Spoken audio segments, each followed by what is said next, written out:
Princess Isabella walked slowly down the marble hallway toward the grand ballroom. Her emerald green dress sparkled under the crystal chandeliers, but she felt anything but beautiful tonight. The tight corset made it hard to breathe, and she had been feeling dizzy all day. The palace doctor had told her it was just stress from the upcoming treaty signing, but Isabella knew something was wrong. The sound of music and laughter grew louder as she approached the golden doors. Tonight was the most important banquet of the year. Representatives from 5 neighboring kingdoms had come to celebrate the new peace agreement. Isabella's father, King Edmund, had worked for months to arrange this gathering. As the only princess, Isabella was expected to charm the foreign dignitaries and show that their kingdom was strong and prosperous. She paused outside the ballroom doors and took a deep breath. The guards bowed respectfully as they opened the doors for her. The moment she stepped inside, hundreds of eyes turned toward her. The enormous room was filled with nobles wearing their finest clothes. Golden plates and silver goblets covered long tables that stretched across the marble floor. Musicians played soft melodies from a balcony above, while servants moved quietly between the guests. King Edmund stood near the head table, talking with Prince Marcus from the neighboring kingdom of Valoria. Isabella had met Prince Marcus only once before, 3 years ago, at another diplomatic gathering. He was tall, with dark hair and serious brown eyes. Unlike the other young nobles she knew, he never seemed interested in small talk or dancing. He spent most of his time discussing politics and military matters with the older men. Isabella made her way through the crowd, smiling and nodding at familiar faces. Lady Catherine, her closest friend, hurried over to join her. Catherine looked worried as she noticed how pale Isabella appeared. "Are you feeling all right?" Catherine whispered as they walked together. "You look quite tired." Isabella forced a bright smile. "I'm perfectly fine, just a little nervous about tonight. Father says this treaty is very important for our kingdom's future." They reached the head table where King Edmund was still deep in conversation with Prince Marcus and several other foreign delegates. Isabella's father looked up as she approached, and his face lit up with pride. "Gentlemen, may I present my daughter, Princess Isabella," King Edmund announced. "Isabella, you remember Prince Marcus from Valoria." Prince Marcus turned toward her and bowed politely. When he straightened up, Isabella noticed he was studying her face with concern. His dark eyes seemed to see right through her forced smile. "Your Highness," he said formally, "it's a pleasure to see you again." Isabella curtsied gracefully, though the movement made her feel slightly unsteady. "The pleasure is mine, Prince Marcus. I hope you're enjoying your stay at our palace." Before he could answer, a trumpet sounded to announce that dinner would begin.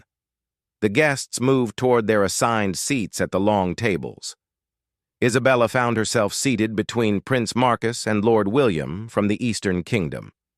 As the first course was served, she tried to focus on making pleasant conversation with her dinner companions. The food looked delicious, but Isabella found she had no appetite. The rich smell of roasted meat and spiced wine made her stomach turn. She pushed the food around her plate and took small sips of water, hoping no one would notice she wasn't eating. Prince Marcus, however, did notice.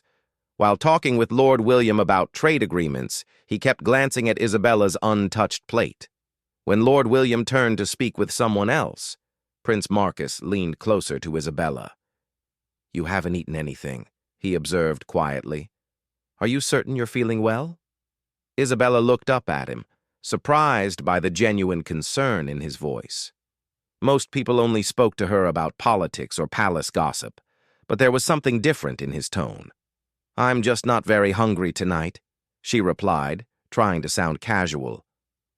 "Sometimes formal banquets can be overwhelming." Prince Marcus studied her face for a moment. "Perhaps some fresh air would help. The palace gardens are quite beautiful in the moonlight." Before Isabella could respond, King Edmund stood up to make a toast. The entire room fell silent as everyone turned their attention toward the head table. Isabella knew this was an important moment. Her father would officially announce the peace treaty that had taken months to negotiate. "Honored guests," King Edmund began, his voice carrying clearly through the great hall. "Tonight, we celebrate not just a treaty, but a new era of friendship between our kingdoms. For too long, our lands have been divided by old conflicts and mistrust." As her father continued his speech, Isabella tried to focus on his words. This treaty would bring peace and prosperity to their people. It was something to celebrate. But the room seemed to be getting warmer, and the voices around her started to sound distant and muffled. She reached for her water goblet, but her hand was shaking. Prince Marcus noticed immediately and moved his own chair slightly closer, ready to steady her if needed. "Through cooperation and understanding," King Edmund continued, "our kingdoms can build a future where our children will never know the fear of war." Isabella wanted to applaud her father's words, but suddenly the room began to spin. The faces around her became blurry, and she could feel the blood draining from her face. She gripped the edge of the table, trying to steady herself. Prince Marcus saw what was happening and quietly moved even closer. "Princess Isabella," he whispered urgently, "you need to leave the room right now." But Isabella couldn't move. The last thing she remembered was seeing the concerned expression on Prince Marcus's face as everything went dark around her. Prince Marcus moved faster than he had ever moved in his life. As Isabella began to fall from her chair, he lunged forward and caught her in his arms just before she could hit the marble floor. Her head rested against his shoulder, and he could feel how light and fragile she seemed beneath the heavy fabric of her formal gown. The great hall erupted in shocked whispers and gasps. Several ladies screamed, and the sound of chairs scraping against the floor filled the air as people jumped to their feet. King Edmund stopped speaking mid-sentence and rushed toward his daughter, his face white with panic. "What happened?" the king demanded, his voice shaking as he knelt beside Prince Marcus, who was still holding Isabella protectively. "She collapsed, Your Majesty," Prince Marcus replied, his voice steady despite the chaos around them. "I noticed she hadn't been eating and seemed unwell before your speech began." Lady Catherine pushed through the crowd of concerned nobles, tears streaming down her face. "I knew something was wrong," she cried. "She's been feeling poorly all day, but she insisted on attending the banquet." Prince Marcus carefully adjusted his hold on Isabella, making sure to support her head properly. "We need to get her somewhere quiet immediately," he said to King Edmund. "She needs fresh air and medical attention." Several palace guards had appeared at the commotion, and King Edmund quickly gave orders. "Clear a path to the small sitting room," he commanded. "Send for the royal physician immediately, and ask everyone to return to their seats. The banquet will continue shortly." Prince Marcus lifted Isabella more securely in his arms and carried her through the crowd of worried faces. Her breathing was shallow but steady, which gave him some relief. As they moved toward the door, he noticed how many people were staring at them. He realized that by tomorrow, news of this incident would spread to all 5 kingdoms. The small sitting room adjoined the main ballroom, and it was much quieter there. Prince Marcus gently placed Isabella on a velvet sofa near the tall windows. King Edmund opened the windows to let cool night air flow into the room, while Lady Catherine knelt beside the sofa, holding Isabella's hand. "Isabella, can you hear me?" Catherine whispered, gently patting her friend's pale cheek. Isabella's eyelids fluttered and she made a soft sound. Slowly, her green eyes opened, looking confused and unfocused. She tried to sit up, but Prince Marcus placed a gentle hand on her shoulder. "Please don't try to move yet," he said softly. "You fainted during your father's speech. You need to rest for a moment." Isabella looked around the room, trying to remember what had happened.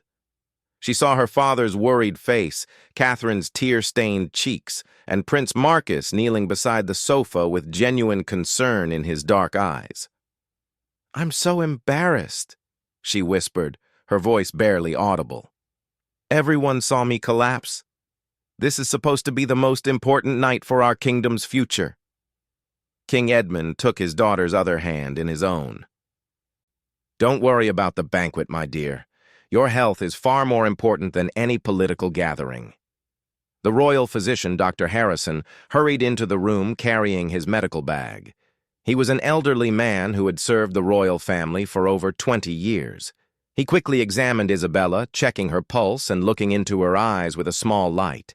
"Her heartbeat is rapid but steady," Dr. Harrison announced after several minutes. "Princess, when did you last eat a proper meal?"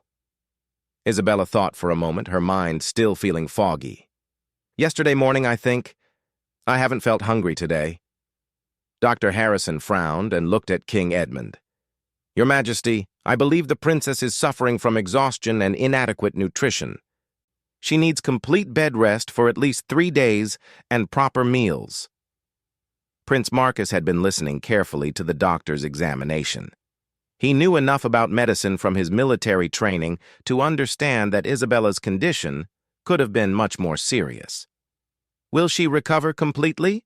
Prince Marcus asked the physician. Dr. Harrison nodded. "With proper rest and care, yes, but she must not return to her regular duties until she has regained her strength." Isabella tried to protest. "But the treaty ceremony is tomorrow morning. I'm supposed to stand with father when he signs the documents." "Absolutely not," Dr. Harrison said firmly. "You will remain in bed tomorrow. Prince Marcus was very fortunate to catch you when he did. A fall onto that marble floor could have resulted in serious injury." For the first time since the incident began, Isabella looked directly at Prince Marcus. She realized that he had been the one to save her from what could have been a dangerous fall. "Thank you," she said quietly, her cheeks turning slightly pink with embarrassment. "I don't know what would have happened if you hadn't been there." Prince Marcus felt something unexpected stir in his chest at her grateful expression. "Anyone would have done the same thing, Your Highness." But even as he said the words, both of them knew that wasn't entirely true. Many of the other nobles had been too shocked to react quickly. Prince Marcus had acted on instinct, putting Isabella's safety before worrying about protocol or propriety. King Edmund stood up and addressed Prince Marcus formally. "Prince Marcus, my family is deeply grateful for your quick thinking tonight. You may have prevented a serious injury to my daughter." "I'm only glad I could help, Your Majesty," Prince Marcus replied. Dr. Harrison began packing up his medical supplies. "I'll prepare some herbal tea that will help the princess sleep peacefully tonight. Lady Catherine, please stay with her to make sure she rests properly." As the physician prepared to leave, Isabella suddenly felt overwhelmed by how many people were taking care of her. She had always been expected to be strong and composed, representing the dignity of the royal family. Tonight, she had shown weakness in front of hundreds of important guests. "I've ruined everything," she said, tears beginning to form in her eyes. "Everyone will remember this banquet as the night the princess collapsed. What will the other kingdoms think of our family now?" Prince Marcus surprised everyone, including himself, by speaking up immediately. "They will think that even princesses are human beings who sometimes need help. There's no shame in that." His words were simple, but there was something in his tone that made Isabella feel better. She looked at him with new interest, realizing that this serious prince from the neighboring kingdom understood something about the pressure of royal duties. King Edmund nodded approvingly at Prince Marcus's words. "My daughter, you have nothing to be ashamed of. If anything, tonight has shown us who our true friends are." He looked meaningfully at Prince Marcus as he spoke. 3 days later, Isabella finally felt strong enough to leave her chambers. Dr. Harrison had been right about the complete bed rest. She felt more energetic than she had in weeks. Lady Catherine had stayed with her most of the time, reading books aloud and bringing news from around the palace. The treaty ceremony had proceeded without Isabella, but she learned that Prince Marcus had asked several guests about her recovery. This surprised her, because she had always thought he was too focused on politics to care about personal matters. Isabella decided to take a walk in the palace gardens to enjoy the fresh air. She wore a simple blue dress instead of her usual formal gowns, and she had asked her ladies-in-waiting to style her hair loosely rather than in the elaborate arrangements required for official functions. The gardens were peaceful in the late afternoon sunlight. Rose bushes lined the stone pathways, and a small fountain provided a gentle sound of flowing water. Isabella felt truly relaxed for the first time in months as she walked slowly along her favorite path. She was surprised to find Prince Marcus sitting alone on a stone bench near the fountain. He was reading what appeared to be a letter, and he looked more relaxed than she had ever seen him. Instead of his formal court attire, he wore simple dark clothing that made him look younger. When he noticed her approaching, he immediately stood up and bowed. "Princess Isabella, I'm pleased to see you looking so much better." "Thank you, Prince Marcus. I feel much stronger now." She hesitated for a moment, then asked, "May I join you?" "I don't mean to interrupt your reading." "Of course," he replied, moving to make room for her on the bench. "I was just reading a letter from my younger sister. She always writes amusing stories about life at our palace." Isabella sat down beside him, leaving proper space between them. "You have a sister? I didn't know that." Prince Marcus smiled, and Isabella realized it was the first time she had ever seen him look genuinely happy. "Princess Elena. She's 16 and much more social than I am. She loves dancing and parties, which makes her the opposite of me." "What does she write about?" Isabella asked, genuinely curious. "This week she's complaining about her dancing instructor, who apparently makes her practice the same waltz steps for hours. She says her feet hurt so much that she's considering running away to become a traveling musician." Isabella laughed, and the sound surprised both of them. "She sounds delightful. I wish I had a sister to share stories with." Prince Marcus looked at her thoughtfully. "Being the only child must be difficult sometimes. All the expectations fall on your shoulders." Isabella was struck by how well he understood her situation. "Yes, exactly. Sometimes I feel like I'm not allowed to be tired or sad or make mistakes. A princess is supposed to be perfect all the time." "That's impossible," Prince Marcus said firmly. "No one can be perfect all the time, royal or not." They sat in comfortable silence for a moment, listening to the fountain and watching birds fly between the rose bushes. Isabella found herself studying Prince Marcus's profile.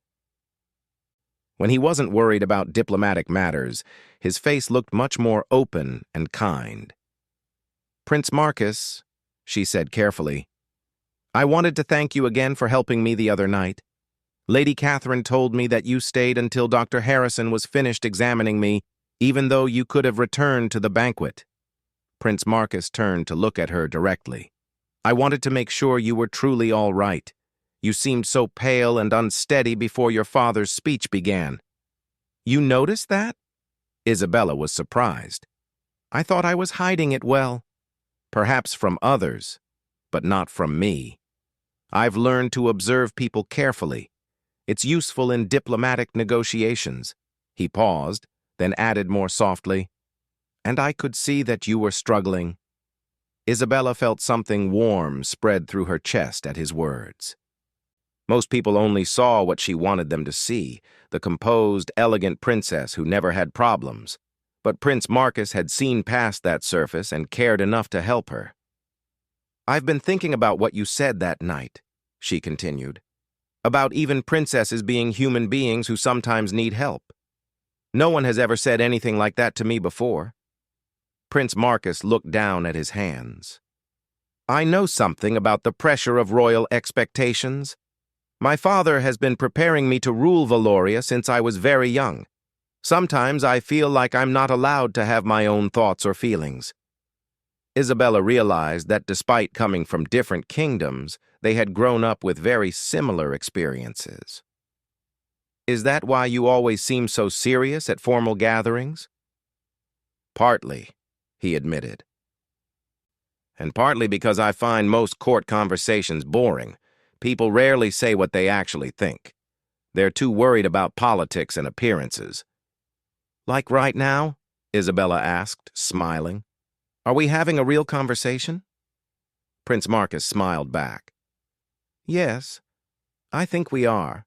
It's quite refreshing. As the sun began to set, painting the sky in shades of pink and gold, Isabella realized she didn't want this conversation to end. For the first time in years, she was talking to someone who understood her world but wasn't trying to impress her or gain something from her friendship. Would you like to walk a bit further? She suggested. There's a beautiful view of the valley from the other side of the garden. Prince Marcus stood and offered her his arm properly. I would enjoy that very much. As they walked together down the garden path, Isabella felt something she had never experienced before. Despite barely knowing Prince Marcus, she felt comfortable being herself around him.